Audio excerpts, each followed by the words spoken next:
It seems like Mercedes hasn't been able to quite figure out the 2022 version of its car, the W13. The team has struggled a lot and will keep struggling to win the first race of the season, something that hasn't been the case in the previous 8 seasons where they dominated the competition without any bigger challenge except for 2021.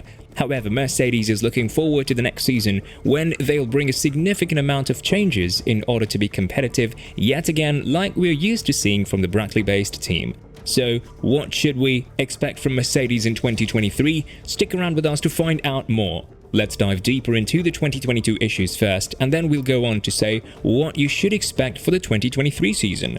Mercedes entered the season with P3 and P4 finishes in Bahrain, and although those results were very good, the performance of the car was nowhere to be found. The car struggled a lot with the porpoising phenomenon, and it seemed like warming up the tires and the brake duct is something that would be a much bigger challenge than Mercedes originally anticipated. With the new regulations, we've seen different versions of the 2022 cars. However, the challenge was the same for everyone else on the grid, so that is something that Mercedes cannot bail on, given the fact that they had the most dominating car on the grid for the past 8 seasons. Still, the W13 turned out to be a real rattlesnake, as Hamilton would describe it, and a car that needed to be understood more thoroughly. After Russell won his first career pole position in Hungary and the team scored yet another P2-P3 finish, it seems that Mercedes is back on track and can fight for at least the P2 spot in the Constructors' Championship. On top of that, Mercedes' hopes for scoring the first win of the season just skyrocketed, and they came in with high hopes in the second half of the season. But after the Singapore GP, it seems like the old problems for Mercedes came back and they were nowhere to be found on the grid on Sunday. Hamilton did finish P3 in the qualifying session, just plus 0.050 shy of his first pole position of the season. However, the race was truly a challenging one for him, as he got passed by Sainz right immediately after the start of the race and crashed into the barriers while trying to overtake him. That cost him significant time, as he lost the P4 position and eventually had to satisfy with P9.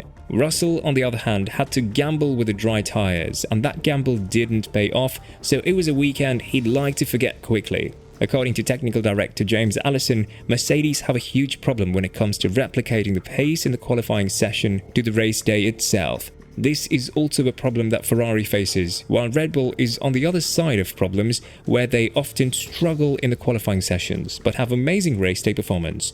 We were quick in qualifying, but it's seemingly not being able to reproduce it in the race. Well, I think that's very much just a fact of life, the fact of racing on a wet track that is very difficult to overtake on with 2 cars that are a bit out of position. We never got to see George's pace. It made it very difficult to find grip in the subsequent laps. But by the time he did that, he was able to pull up to Sainz's bumper and was penned in by that, finished Allison. Singapore was yet another showcase of Mercedes' problems when it comes to heating up the tires and the brake ducts. This is something that Hamilton has referred to prior to the race day starting, and we could hear him say on the radio, "I told you about these tires. In the future, you should listen to me more often." When the team mounted a fresh set of intermediate tires, while Hamilton asked for the scrubbed ones. According to him, it was very difficult to bring the tires to the optimal working temperature, and that took a couple of laps more than originally anticipated.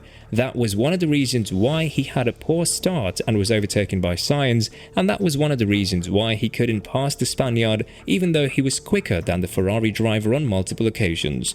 But is it possible that we're going to see a much different car in the upcoming period for Mercedes? The 2023 version of its car is likely to be something we've never seen before, and that is one of the reasons why we're so excited to see how the W14 will turn out.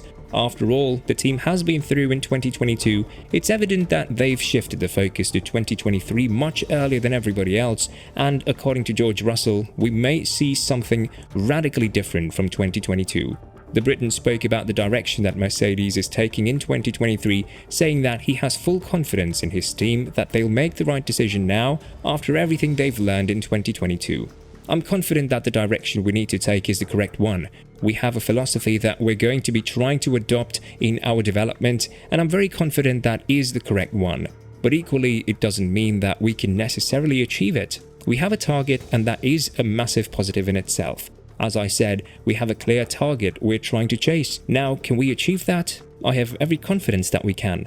We obviously don't know how much the other rivals are going to improve over this winter, but I definitely have confidence that we will have a more complete car across the circuit ranges into 2023, said George.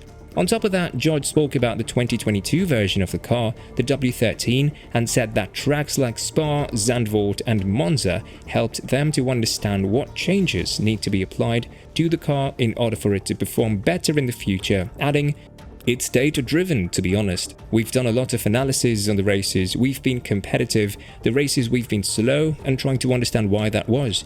And I think we've managed to get quite a grasp onto that and understand why at certain circuits we were so much more competitive than others. We've only managed to learn that over the course of these races.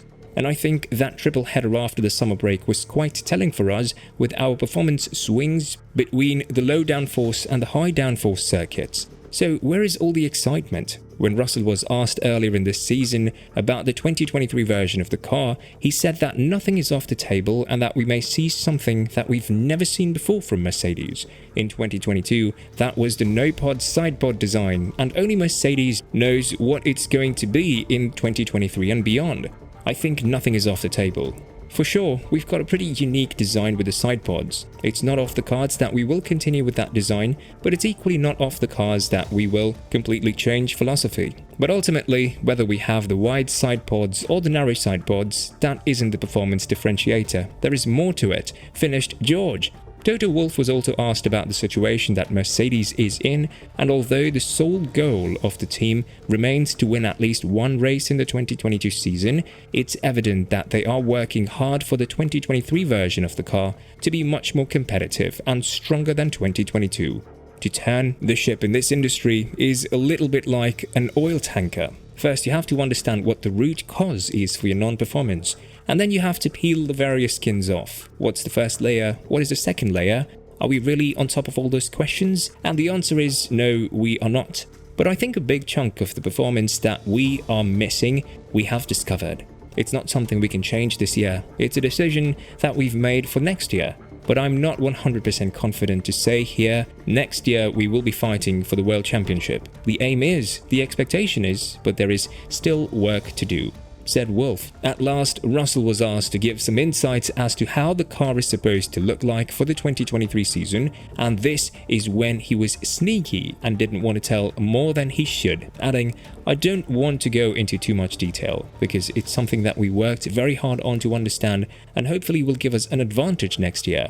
So I don't want to say anything that will potentially benefit our rivals. But at the end of the day, every single car is different, I have to say. I've mentioned a couple of times this year that I feel like we've understood our car, and we're on the right track, but we have been set back with a couple of oddities that we weren't expecting. But I think we've had enough races now that we've gone through so many different scenarios that I can't really imagine there's going to be another one that catches us by surprise. We've had the porpoising issues, we've had the ride issues, we've had the car touching the ground and damaging the floor issue. What do you think is next for Mercedes in 2023? Let us know in the comments below.